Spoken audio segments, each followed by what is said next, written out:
আসসালামু আলাইকুম।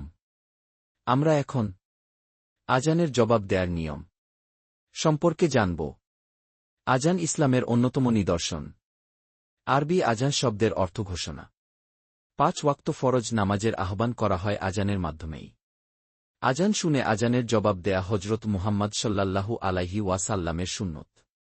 তিনি এরশাদ করেন, যখন আজান শুনবে, এর জবাবে মুয়াজ্জিনের অনুরূপ তোমরাও বলবে। বুখারী 611।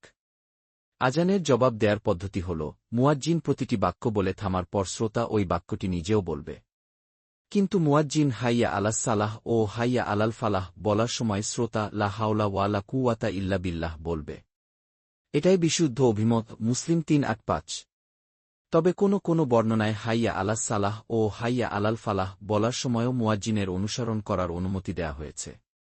কিতাবুদ্দোয়া, তাবারানী 458। সর্বাবস্থায় আজানের জবাব দেয়া জরুরি নয়। নামাজ আদায়কারী, পানাহার অবস্থায়, ইস্তিনজাকারী, স্ত্রী সহবাসে লিপ্ত, মহিলাদের ঋতুকালীন ইত্যাদি সময়ে আজানের জবাব দেয়া যাবে না।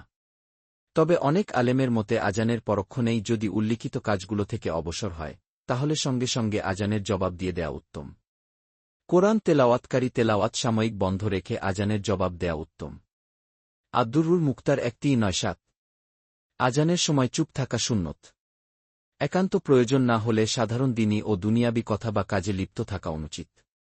সাধারণ বক্তৃতা বা সেমিনার চলাকালে আজান হলে সাময়িক তা স্থগিত রাখবে। ওয়াজ বা কোনো দিনী মাহফিল চলাকালেও তা সাময়িক বন্ধ রেখে সবাইকে আজানের জবাব দেয়া উত্তম। ফাতহুল কাদির 1-248, রদ্দুল মুহতার 1:99, ফাতাওয়া মাহমুদিয়া 5-427।